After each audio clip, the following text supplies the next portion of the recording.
Assalamualaikum warahmatullahi wabarakatuh.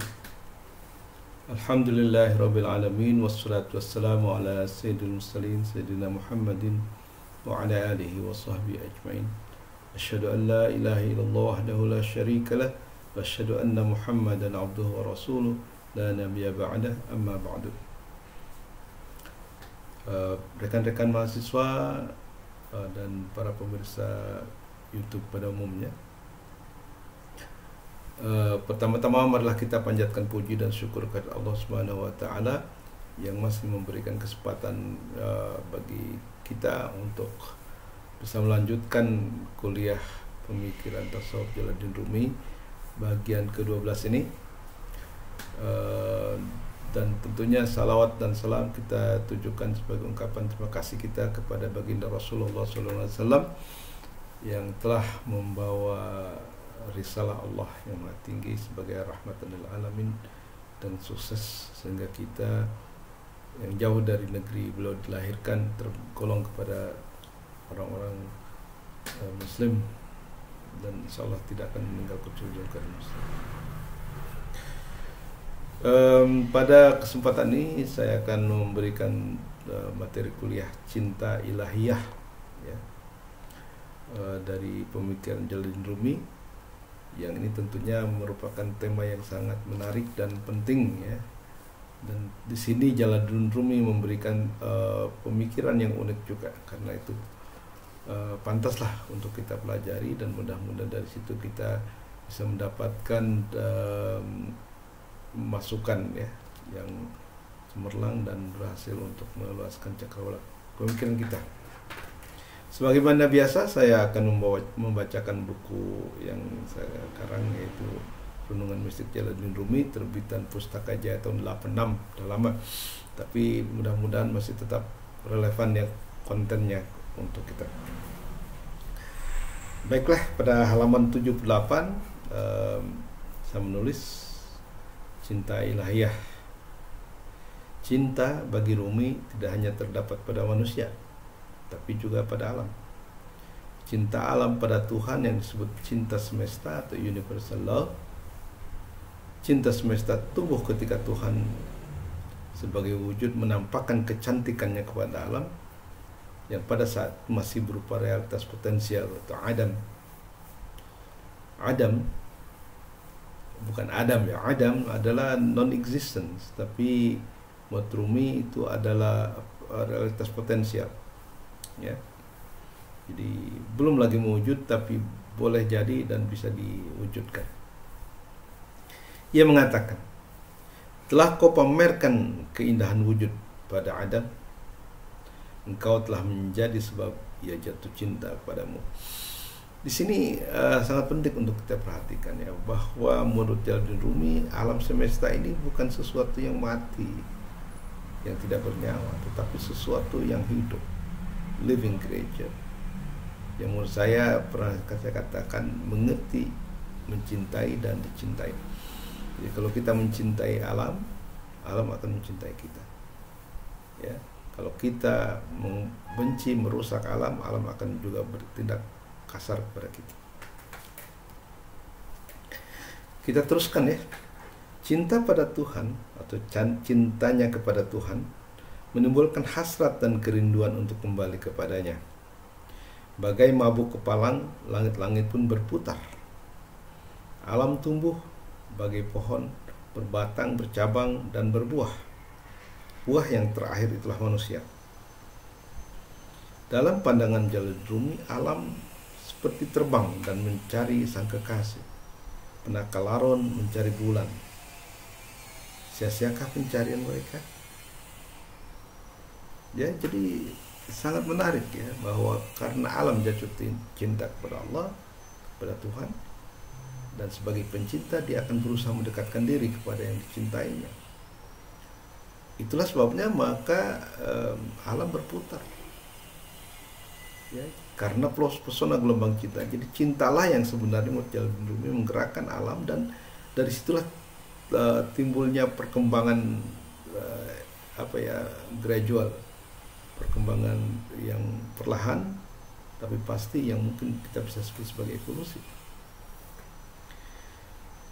eh, bagai mabuk kepayang, langit-langit pun berputar. Ya. Jadi jatuh cinta yang disebut oleh Jalaluddin Rumi dengan istilah ishq. Jadi bukan mahabbah, tapi ishq itu adalah cinta yang membara karena terpisah jauh dari kekasihnya. Dia pernah mengibaratkan di awal-awal bait-bait pertama dari Masnawi yang menggambarkan manusia seperti seruling yang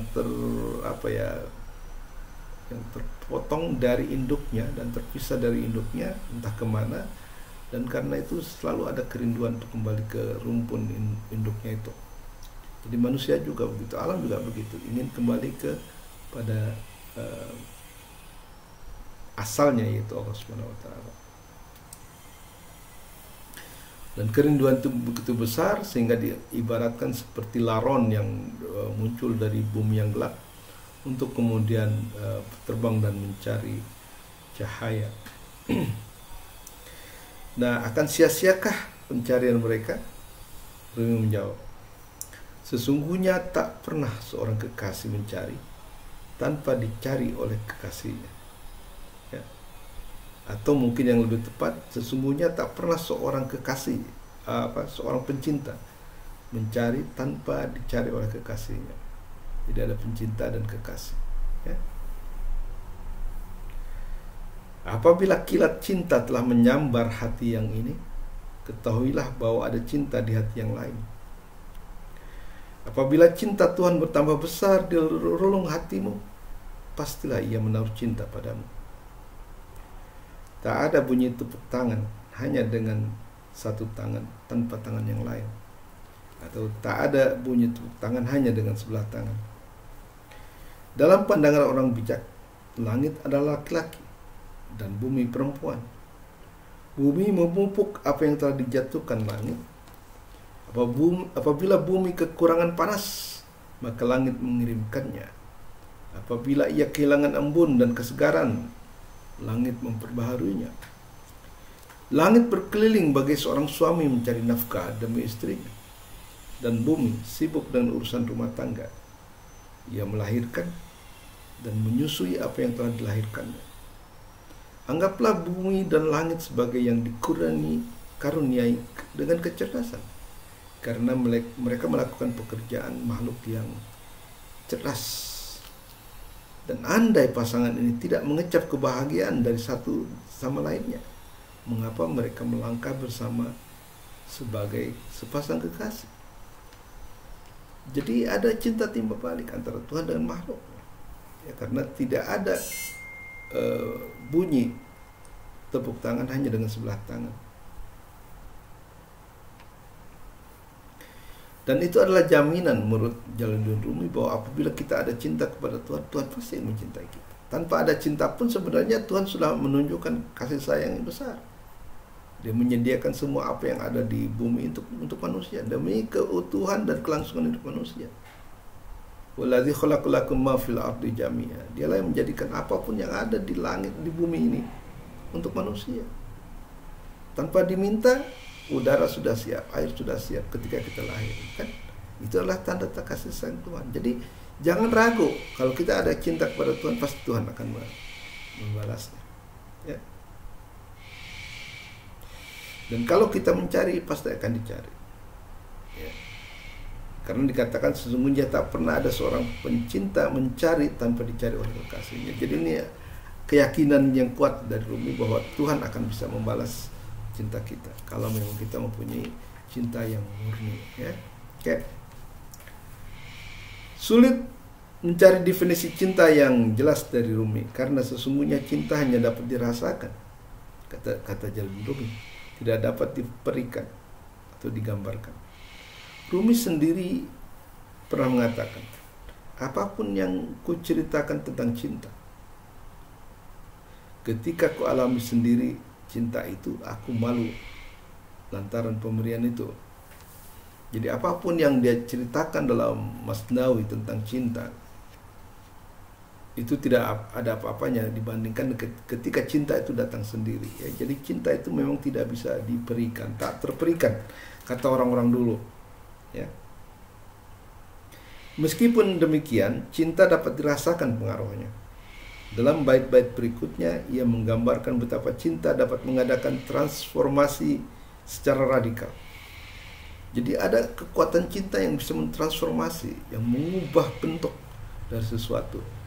Ya, tentunya ya dari yang buruk atau yang rendah menjadi yang tinggi. Dengarlah lagi puisinya. Karena cinta yang pahit menjadi manis. Karena cinta, tembaga berubah menjadi emas. Karena cinta, ampas menjadi sari murni. Karena cinta pula, kepedihan menjadi penawar. Karena cinta, batu-batu menjadi cair. Karena cinta, lilin mengeras bagai sebatang logam. Jadi ada tenaga transformatif dari cinta yang itu sangat kita perlukan. Kalau tidak, maka manusia akan berada dalam keadaan jumud, dalam keadaan status. Karena cinta, kematian berubah menjadi kehidupan. Karena cinta, raja berubah menjadi hamba. Nah, ada yang menarik dari hikmah yang ditulis dalam disertasi saya. Ketika seorang raja berdekatan dengan seorang filosof namanya Diogenes, dia tanya, apa perbedaan kamu dengan saya? Dia mengatakan bahwa kamu, sang raja, itu adalah hambaku. Dia bilang, kok bisa begitu? Kata raja. Iya. Kenapa?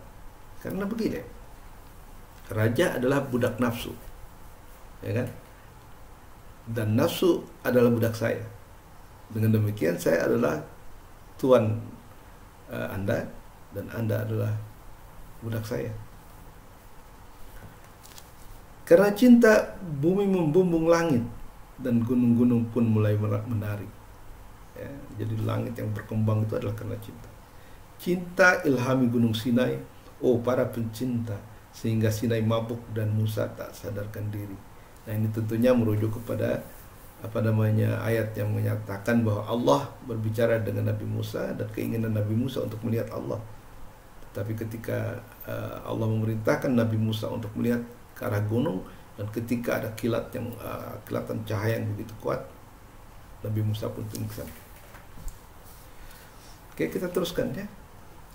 Cinta juga dipandang Rumi sebagai astrolab rahasia-rahasia Tuhan. Dari mana para pencinta mendapatkan pedoman ke arah yang dicintai. Astrolab ini adalah alat astronomi ya yang digunakan untuk melihat peta langit. Jadi di situ tergambar misalnya posisi rasi-rasi bintang, Gemini, Cancer, Sagittarius, Aries dan sebagainya, itu tergambar di dalam astrolab. Tinggal digeser bulan apa, maka akan nampak bintang-bintang, posisi bintang-bintang tertentu. Nah, cinta menurut Jalil Rumi itu adalah semacam astrolab, yang dengan itu kita bisa menyebak rahasia Tuhan dan mengarahkan kita kemana kita harus pergi menuju Tuhan. Dan itu cinta, ya, cinta itu luar biasa bagi Jalil Rumi. Cinta, kata Rumi, dari mana pun ia berasal, dari bumi kah atau dari langit, pada akhirnya akan mengantar kita ke arah sana. Jadi cinta ini mungkin ya berasal dari bumi dulu ya, kita mencintai seseorang, kita mencintai barang, kemudian mungkin kita tahu batasnya, kemudian kita mencari cinta yang lebih abadi, yaitu cinta kepada Tuhan. Tapi cinta itu pada akhirnya akan membawa kita kepada yang dicintai. Nah, disinilah saya melihat perbedaan antara teori evolusi Rumi dan Darwin. Kalau ditanya Darwin, kemanakah evolusi ini akan mengarah? Seperti Schopenhauer, dia juga mengatakan kekuatan atau daya evolusi itu adalah blind chance, blind power. Jadi kekuatan yang buta, tidak tahu akan mengarah kemana. Tapi kalau kita tanya Jalil Rumi, kemanakah perkembangan alam itu akan mengarah? Dengan jelas dia mengatakan, karena dunia adalah pencinta, maka dia akan mengarahkan dirinya kepada yang dicintai, yaitu Allah Subhanahu wa Ta'ala.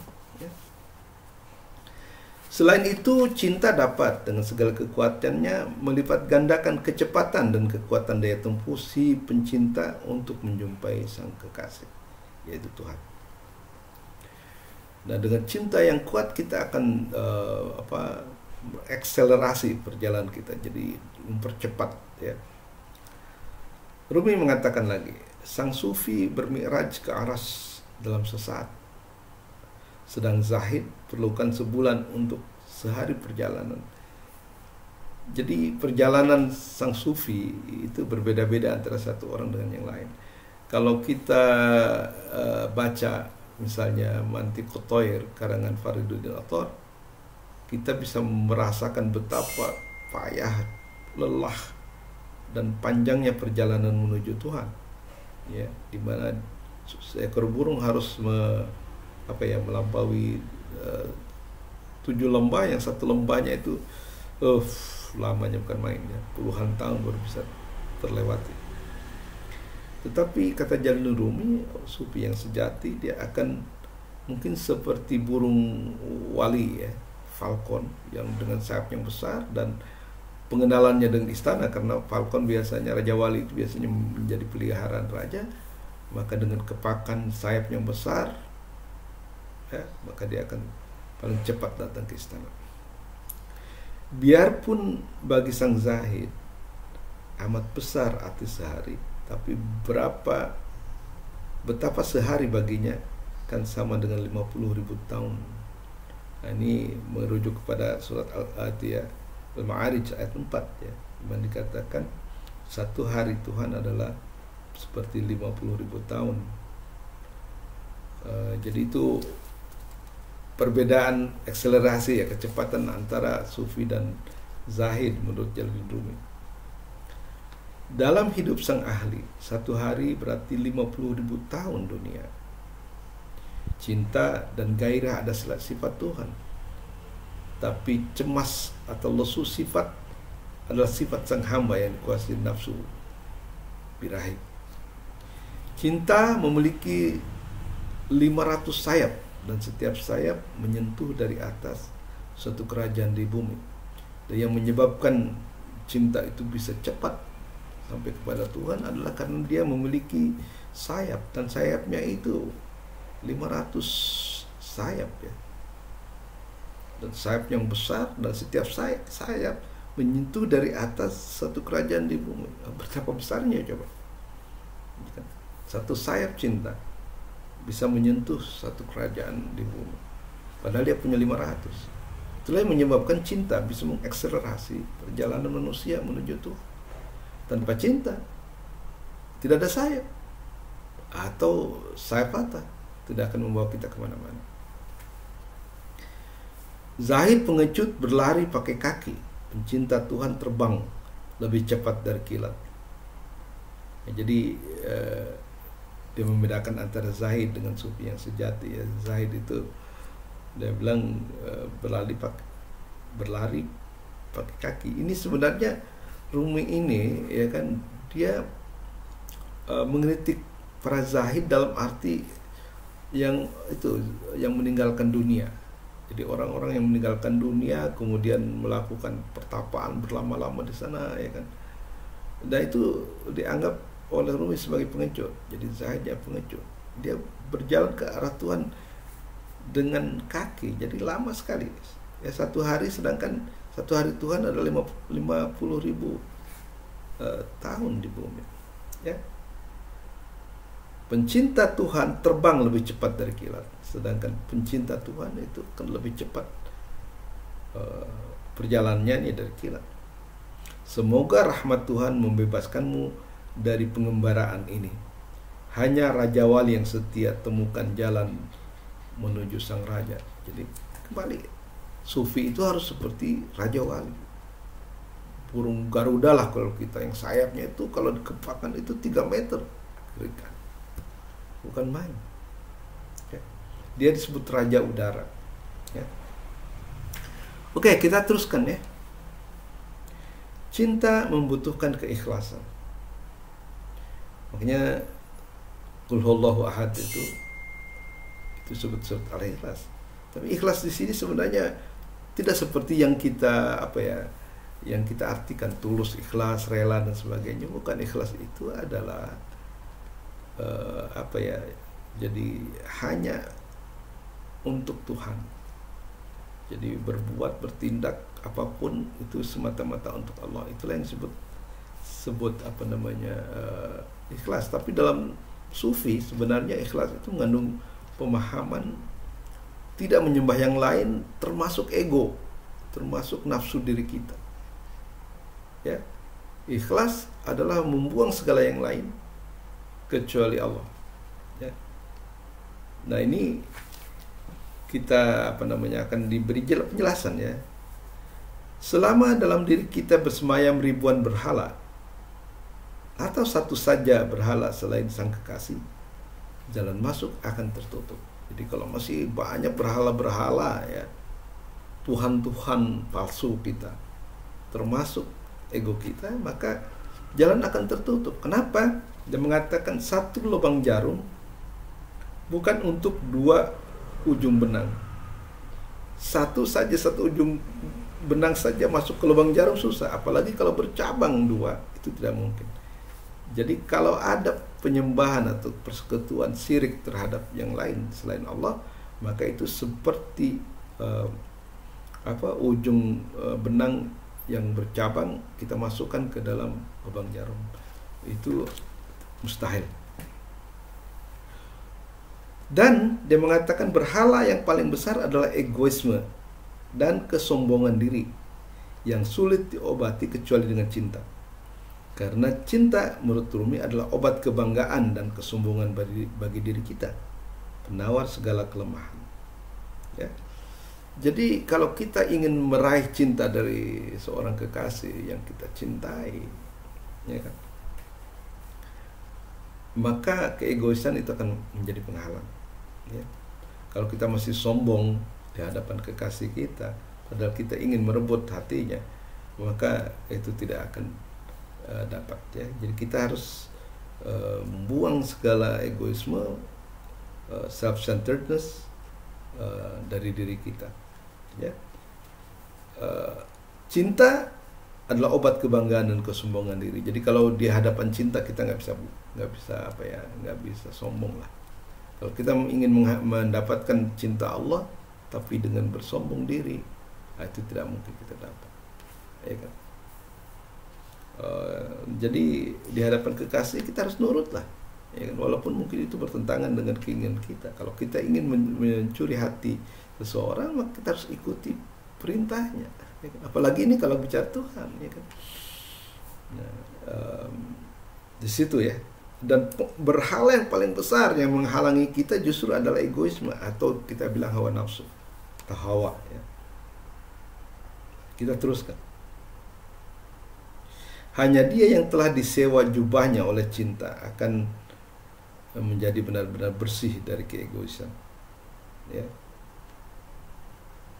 Atau hanya dia yang merobek jubahnya untuk cinta akan menjadi benar-benar bersih dari keegoisan. Jadi jubah ini, jubah egoisme, jubah nafsu harus kita robek untuk bisa kemudian bersih dari keegoisan.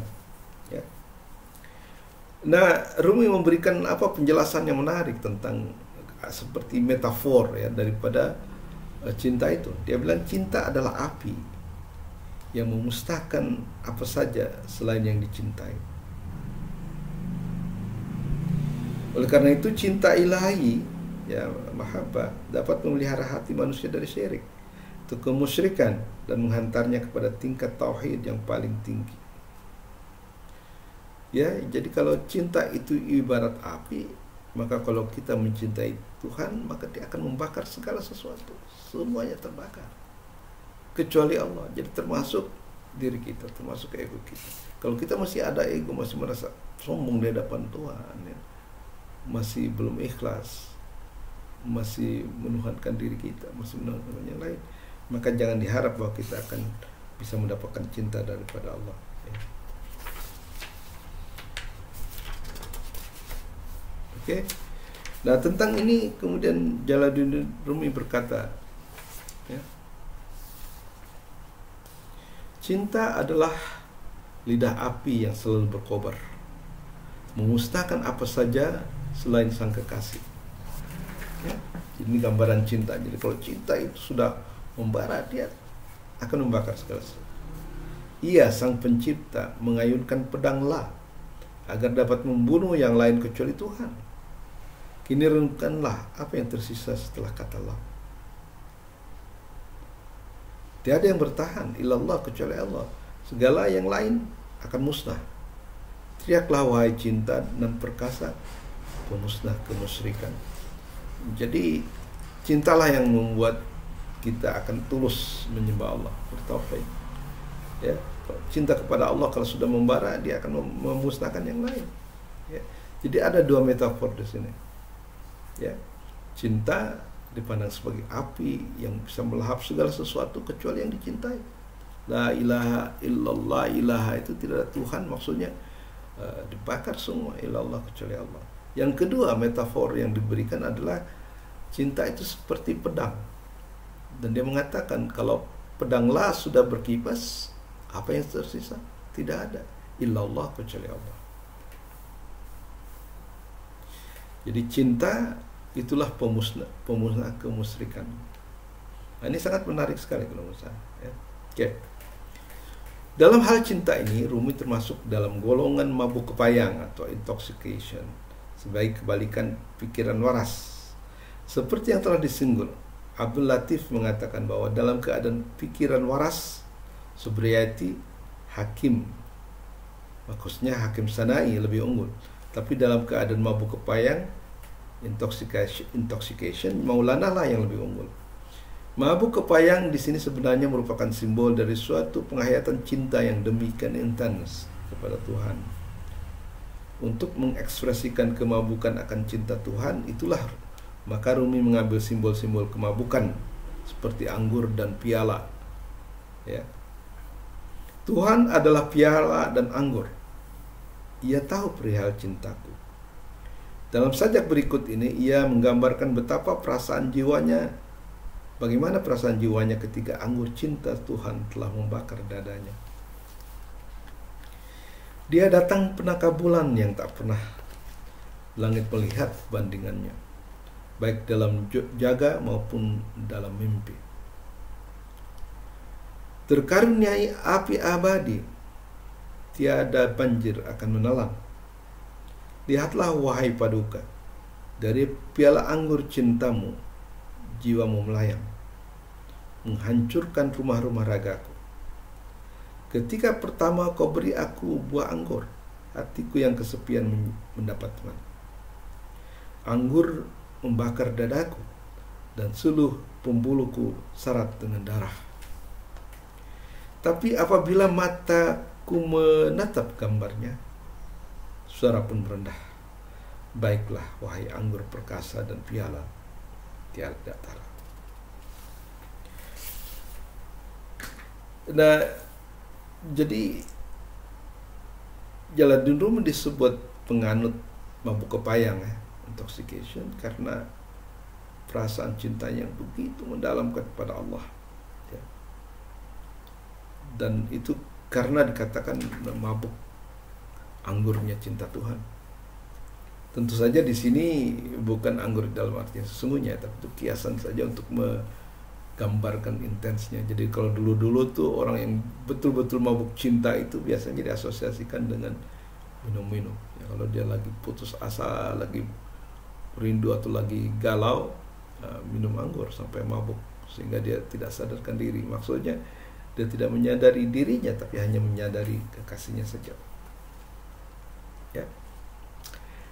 Pada saat tercapai puncak kemabukan cinta itu, terjadilah suatu perkawinan jiwa yang menggambarkan persatuan mistis atau mystical union, di mana sintesa pencinta dan yang dicintai atau kekasih teratasi oleh perubahan bentuk mereka ke dalam satu esensi cinta, yaitu cinta universal.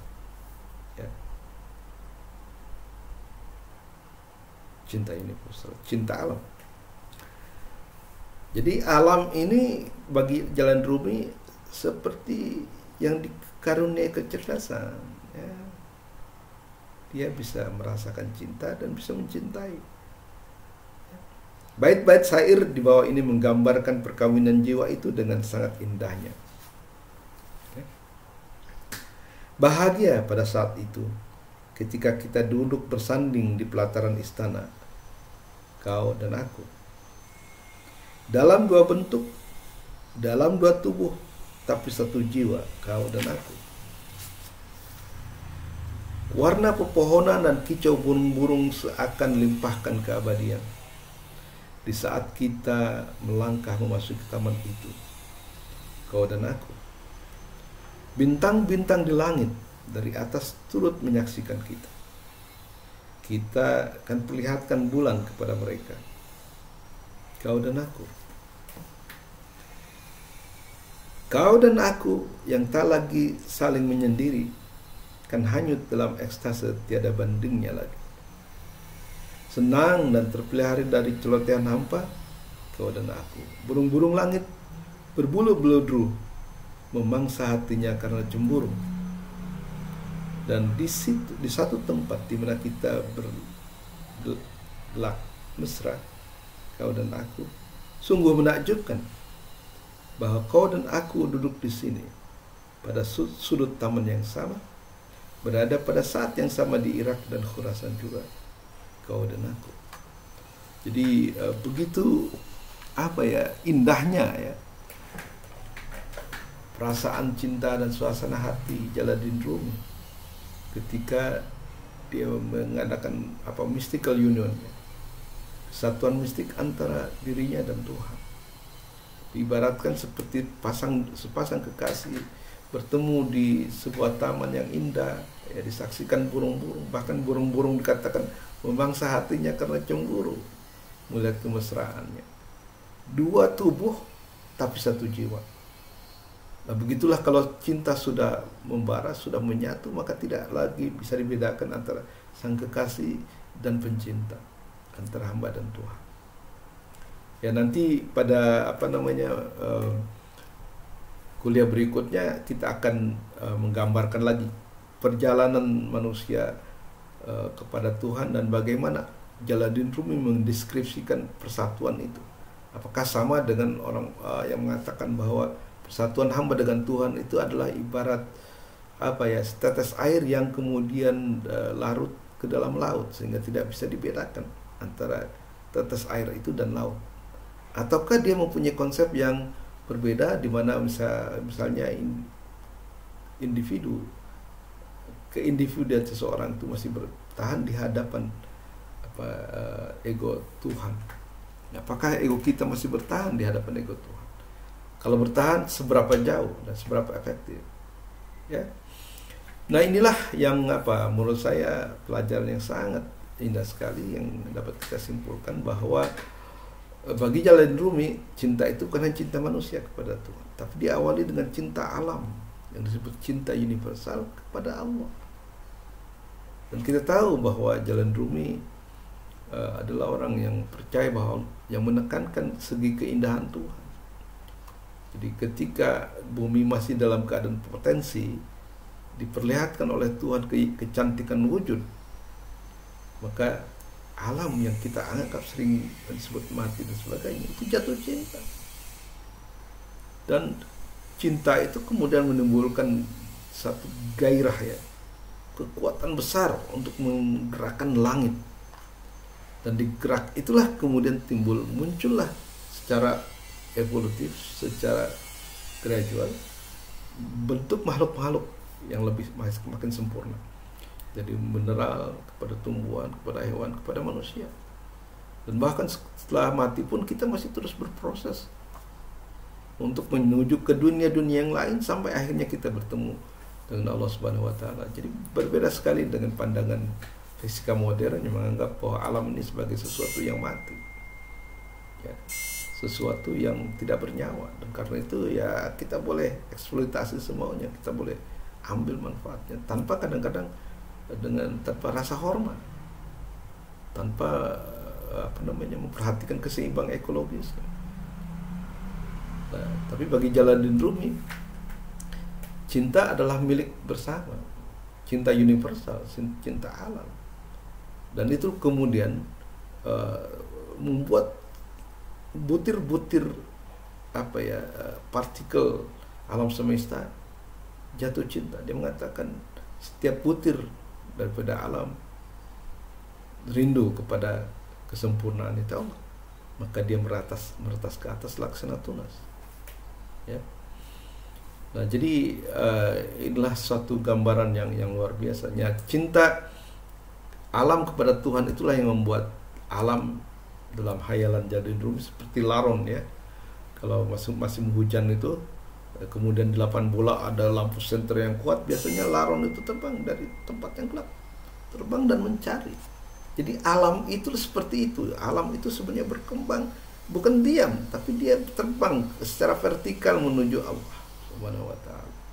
Satu ilustrasi yang menurut saya sangat indah sekali. Jadi makhluk-makhluk hina seperti laron, seperti manusia ini diundang untuk datang dan mendekati Allah Subhanahu wa taala dengan cara yang luar biasa. Ya. Dan cinta ini juga lah yang kemudian akan membabat semua rintangan ya, yang berupa pujaan-pujaan ya, berupa berhala-berhala yang itu akan menghalangi. Satu berhala saja akan menghalangi persatuan kita dengan Tuhan. Dan berhala yang paling besar yang diingatkan oleh Rumi adalah berhala yang disebut egosentrisme, yaitu hawa nafsu kita. Hawa nafsu inilah yang sebenarnya menjadi perintah besar.